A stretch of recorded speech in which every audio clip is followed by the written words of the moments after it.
সপ্তাহের ব্যবধানে সরু বা মিনিকেট চালের দাম কিছুটা কমলেও স্বস্তি নেই সবজি ও মুরগির দামে। ৬০ টাকার নিচে মিলছে না কোনো সবজি। সব ধরনের মুরগির দাম কেজিতে বেড়েছে ২০ থেকে ৩০ টাকা। কোরবানির ঈদকে সামনে রেখে কিছুটা বেড়েছে এলাচের দাম। বাড়তি দামের কারণ হিসেবে বাজার তদারকির অভাবকেই দায়ী করলেন ক্রেতারা। বান্ডেল থাকলে প্রতি সেনমানিতে টাকা বাঁচবে। বিকাশ সেনমানি বান্ডেল কিনে জিতুন প্রতি লেনদেনে।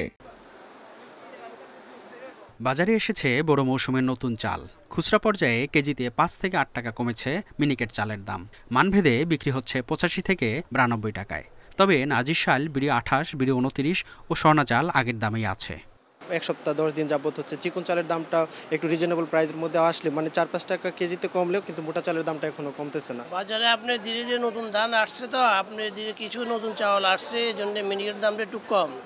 বাজারে পর্যাপ্ত সরবরাহ থাকলেও ৬০ টাকার নিচে মিলছে না কোনো সবজি। বরবটি, পেঁপে, কাঁকরোল, ঝিঙ্গে ও লতি বিক্রি হচ্ছে ১০০ থেকে ১২০ টাকায়। ঢেঁড়স, করলা, চিচিঙ্গা, বেগুন, লাউ বিক্রি হচ্ছে ৬০ থেকে ৮০ টাকায়। কেজিতে ১০ টাকা বেড়ে প্রতি কেজি মরিচ বিক্রি হচ্ছে ৯০ টাকায়।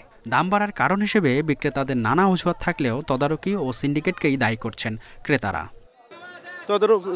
তদারকি দরকার, কিন্তু তদারকি করে কিন্তু তাদের কাজ হয় না। তো ভুক্ত অধিকার নামে কিন্তু তাদের কোনো কাজ হয় না, একটু পরে যা তাই আবার।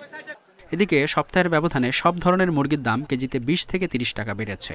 ব্রয়লার ২০ টাকা বেড়ে বিক্রি হচ্ছে ১৯০ টাকায়। কক মুরগির দাম ৩০ টাকা বেড়ে বিক্রি হচ্ছে ২৮০ থেকে ৩১০ টাকায়। এছাড়া কিছুটা বেড়েছে এলাচের দাম।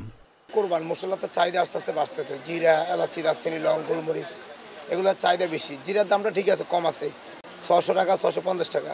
এলাচির দাম বাড়ছিল, বাড়তি অবস্থা। তবে আগের দামেই বিক্রি হচ্ছে গরু ও খাসির মাংস। এছাড়া প্রতি ডজন সাদা ডিম ১২০ টাকায় এবং লাল ডিম বিক্রি হচ্ছে ১২৫ টাকায়। মেহেদী হাসান, ইন্ডিপেন্ডেন্ট নিউজ, ঢাকা।